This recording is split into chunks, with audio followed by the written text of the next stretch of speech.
누구인가? 지금 누가 부정수강을 했어?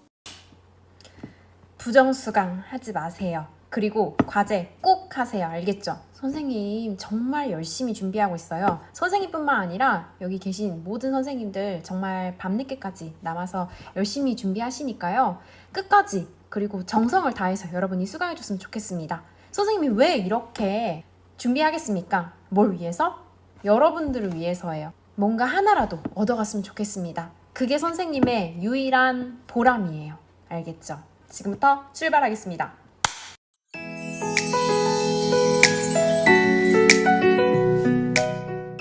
오늘은 고전시대 베토벤의 음악편입니다. 저작권법 중요하니까 꼭 읽어보세요. 선생님은 무단 배포, 캡처 등 모두 금지하겠습니다. 6차시 과제에 대해서 안내할게요. 지금부터 선생님의 6차시 수업을 듣고 다음 내용을 2번 과제 제출 게시판에 적으세요. 베토벤 온라인 학습 노트를 참조해서 이번 차시 수업을 스스로 정리해보세요. 과제 꼭 하세요. 꼭! 서양음악사의 큰 흐름 중에서 오늘 고전시대 마지막 편인데요. 고전시대 어떤 작곡가 있었죠? 너무 중요해요. 하이든, 모차르트, 베토벤이 있었어요. 그 중에서 오늘은 마지막 작곡가 베토벤에 대해서 학습해 보도록 하겠습니다. 베토벤은 역사상 위대하다라고 감히 말할 수 있겠어요. 후세 어떤 작곡가들도 베토벤에게 영향을 받지 않은 사람은 없었는데요. 모든 음악은 베토벤 이전과 이후로 나뉘어진다고 해도 과언이 아닙니다. 베토벤 이전의 음악을 고전파, 그리고 그 이후를 낭만파라고 부르는데요. 도대체 얼마나 훌륭한 작곡가길래 이렇게 음악 역사에 한 획을 그었을지 선생님과 함께 탐구해 볼까요? 여러분, 이 곡 어디서 많이 들어봤죠? 맞아요. 여러분들이 알고 있는 베토벤 바이러스고요. 선생님이 퀴즈 하나 낼게요. 베토벤 바이러스라는 곡을 과연 베토벤이 작곡했을까요? 한번 생각할 시간 가져볼게요. 정답은 뭘까요? 그러면 과연 베토벤 바이러스라는 곡은 누가 작곡했을까요? 정답은요. 바냐라는 작곡팀이요. 베토벤 소나타 8번 B창을 게임에 사용하기 위해 현대식으로 편곡한 곡이에요. 그러면 우리 베토벤 소나타 8번 B창 한번 원곡 한번 들어볼까요?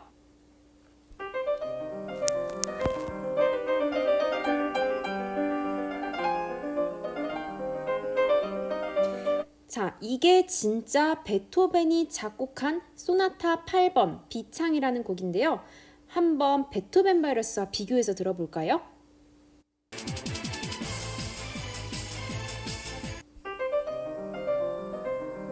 어때요? 비슷하죠? 자, 정리하면 베토벤 소나타 8번 B창을 작곡팀 바냐가 현대적으로 재해석해서 편곡한 거예요. 여기까지 알겠나요? 베토벤에서 첫 번째 베토벤의 생애, 그리고 두 번째 베토벤의 교향곡입니다. 첫 번째 베토벤의 생애, 1770년 독일 본에서 태어납니다. 22살 때 빈으로 이주해요. 그래서 하이든과 살리에리로부터 교육을 받는데요. 그런데 여러분도 알다시피 베토벤은 30대부터 청력이 조금씩 서서히 나빠지기 시작합니다. 그리고 40대 초반 귓병이 점점 악화되었죠. 이번에는 특별히 베토벤의 생애를 음악 스타일에 따라 3기로 나눌 수 있겠어요. 먼저 첫 번째는 고전주의 형식미를 추구하던 1기, 그 다음에 뚜렷한 개성을 발휘하던 2기, 그리고 마지막 낭만주의 스타일, 즉 형식을 벗어나 자유 그 자체를 추구하던 낭만주의 경향 3기요. 아니, 베토벤은 고전주의 작곡가라면서요. 여러분, 중요해요. 베토벤은 그래서 대단하다는 거예요. 아니, 우리가 이렇게 온라인 학습할 줄 누가 알았겠냐고요.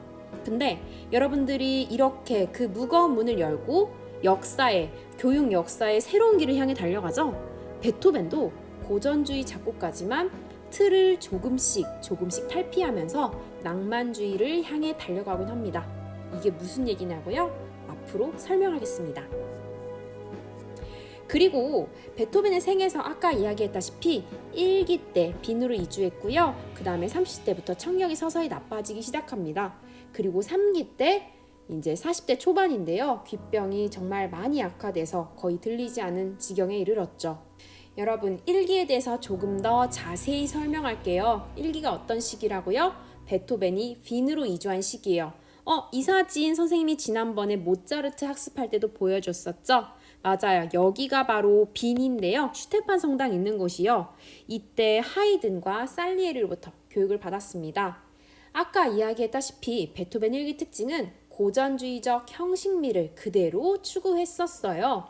그래서 베토벤 1기 대표 작품은 교향곡 1, 2번 그리고 아까 들려주었던 비창 소나타인데요. 여기가 베토벤이 머무르던 곳이라고 해요. 빈에서. 청력이 나빠지기 시작하면서 베토벤은 좌절을 하죠. 그리고 유서도 작성을 했다고 하네요. 그리고 2기 때는 뚜렷한 개성, 베토벤만의 개성이 조금씩 나타나기 시작해요. 그리고 고전주의 시대 작곡가지만 낭만주의 시대 정신을 추구하죠. 베토벤 이때, 1기가 아니라 2기죠, 2기. 베토벤 2기 때 대표 작품으로는 교향곡 3번에서 8번까지가 있는데요. 대표적으로 여러분들이 아는 운명교향곡, 전원교향곡 등이 있고요. 그 다음에 월강 소나타도 이 시기 때 작곡했습니다. 자, 베토벤이 이 시기 때 어떤 생활을 했는지 우리 영화 불멸의 연인 속에 나타난 장면 볼까요? 참고로 지금 나오는 곡은 월강 소나타입니다.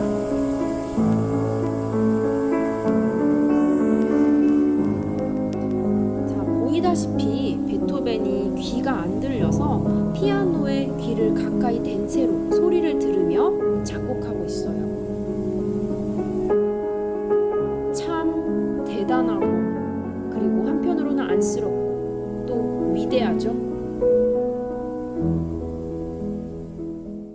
그러면 베토벤 생애 3기 때는 과연 어떤 성향이 나타났을까요? 본격적으로 낭만주의 시대 정신에 돌입하게 돼요. 그래서 새로운 시도를 참 많이 하는데요. 과연 어떤 시도를 했을지 궁금하죠? 이따가 공개하겠습니다.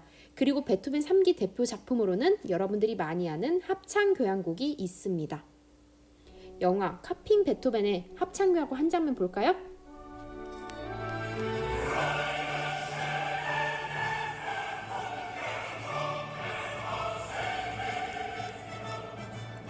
자, 이때는 베토벤이 귀가 거의 들리지 않아요. 그래서 다른 사람이 이렇게 지휘를 하는 모습을 보면서 따라하기도 했는데요.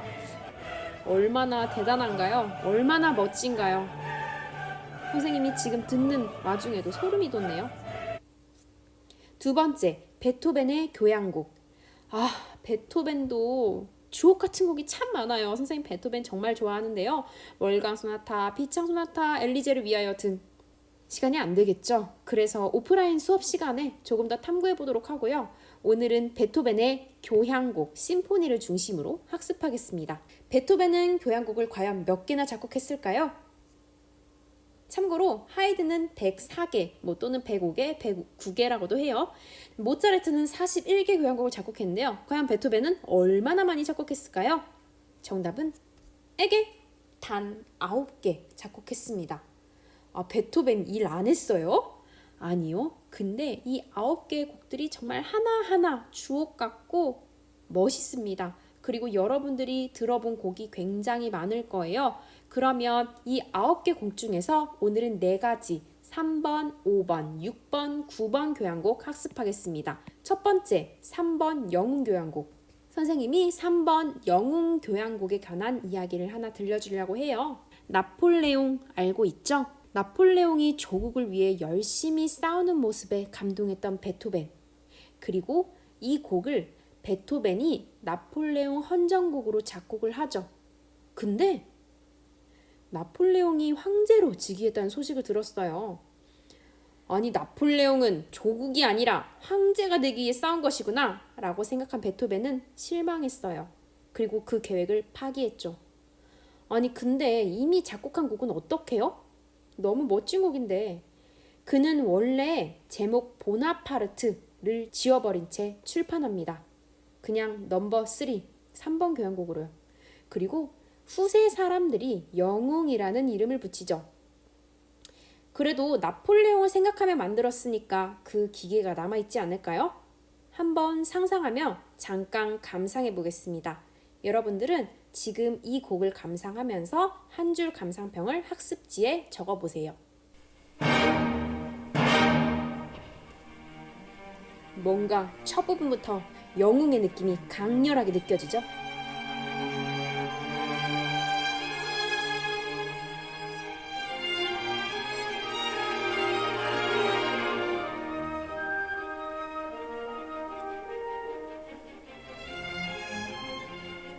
위험 있고 웅장한 느낌이 느껴지죠?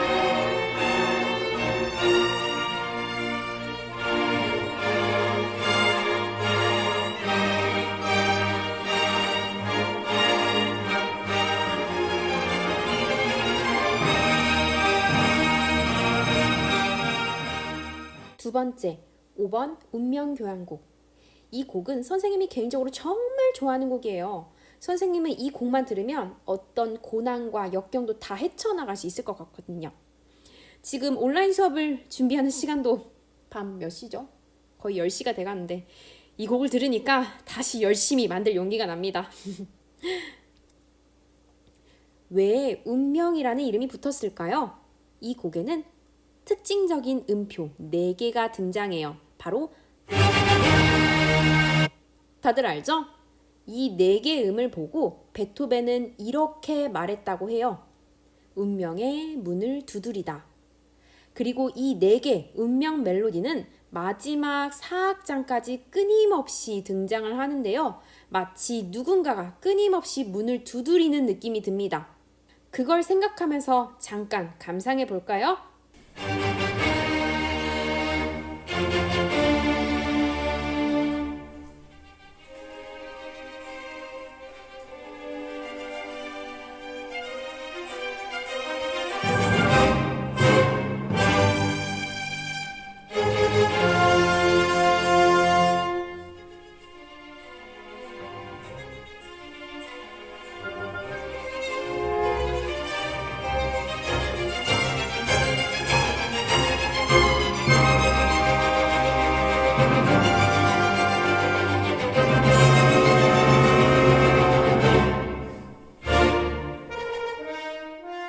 6번 전원교향곡. 선생님이 소개할 4개 교향곡 중 이 곡이 가장 생소할 것 같아요. 그런데 이 곡은 낭만 시대로 가는 문을 열었다 라고 말해도 과언이 아닌데요. 왜? 고전주의 시대는 절대 음악, 즉 가사가 없는 기악곡인 거 기억하죠? 근데 바나가 베토벤이 직접 처음으로 교향곡에 제목을 붙입니다. 그럼 뭐 운명, 영웅 이런 거는요? 그건 베토벤이 붙인 게 아니고요. 후세 사람들이 붙인 거였어요. 근데 베토벤이 직접 이름을 붙인 교향곡은 이 전원교향곡이 유일해요. 이 뜻은 뭘까요?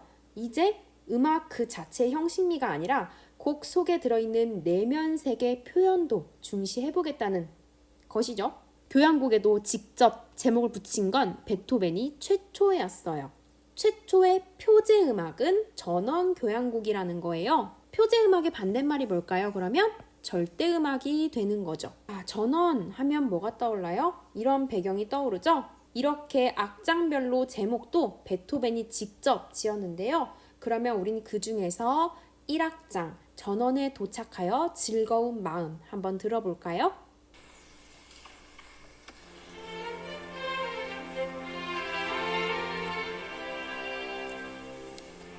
아까 선생님이 보여주었던 풍경 상상해보세요.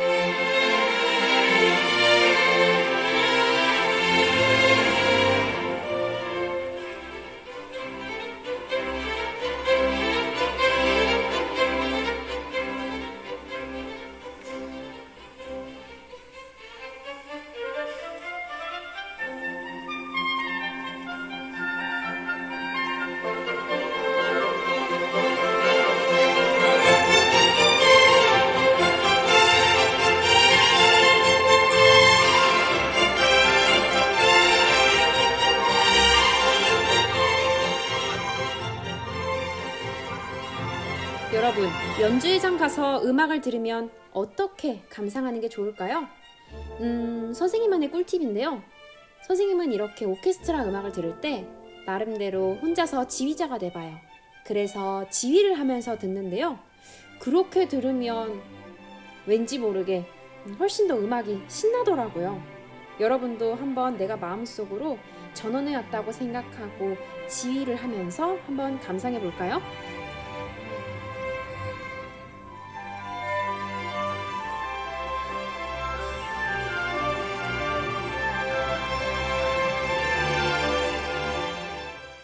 마지막 네 번째, 베토벤의 최후의 교향곡 9번 합창교향곡입니다. 이 9번 교향곡에는 그 당시로는 상상할 수 없었던 전무후무한 시도가 나타납니다. 바로 이성을 중시한다던 고전시대 기악음악에 사람의 목소리, 합창을 넣기 시작한 거죠. 이거 지금은 아무렇지 않잖아요. 그런데 이 당시에는 엄청난 뉴스거리였어요. 마치 우유에 밥을 말아먹는 느낌? 베토벤이 왜 위대한지 그리고 얼마나 혁신적인 시도를 했는지 알겠죠? 이 노래 가사는 환희의 송가라고 해서 인류애를 노래하는데요. Freude schöner Götterfunken, Tochter aus Elysium, wir treten vor ihr Trunken, himmlisch dein Heiligtum. 무슨 말인지 모르겠죠? 네, 오른쪽에 해석이 써 있고요. 바로 메시지는 그거예요. 고통, 그리고 극복, 환희를 노래하는데요. 여러분, 베토벤의 상황을 생각해 보세요.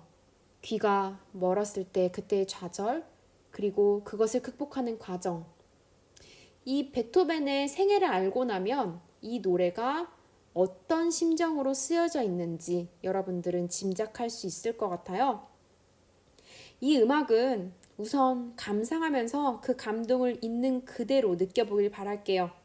들려주기 전에 특급 비밀 하나 공개할게요. 여기 합창대열 있죠? 합창대열에서 숨은 선생님 찾기 해보세요. 절대 못 찾을걸요? 답은 오프라인 계약하고 나서 공개하겠습니다. 선생님 꽤 가운데 있어요?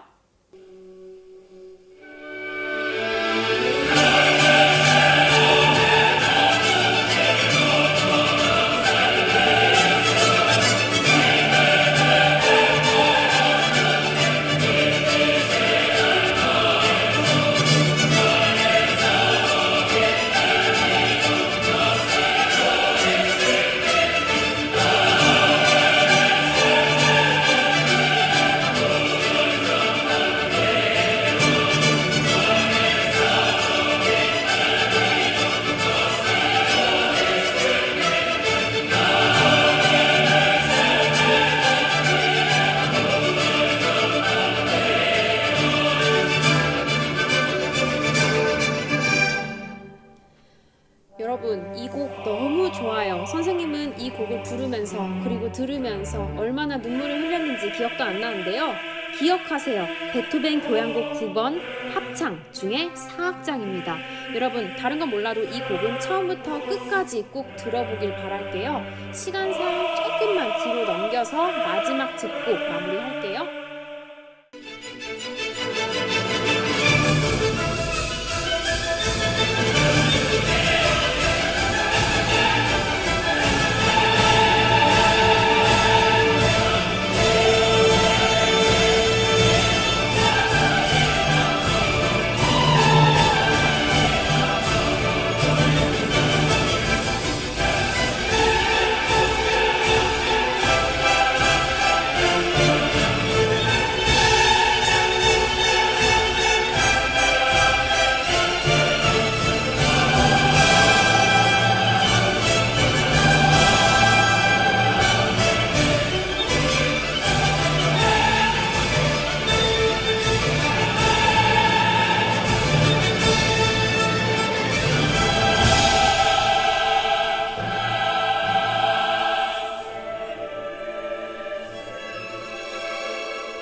베토벤의 교향곡 합창이었습니다.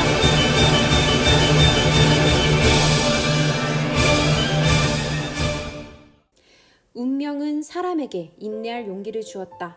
베토벤이 한 말인데요. 귀가 안 들리는 환경 속에서도 끈기를 잃지 않고 역사의 길이 남을 위대한 곡을 작곡한 베토벤. 여러분의 운명에도 인내할 용기가 가득하길 바랍니다. 어떤 역경 속에서도 꽃을 피우길 바라겠습니다. 베토벤처럼요. 오늘 수업은 여기까지입니다.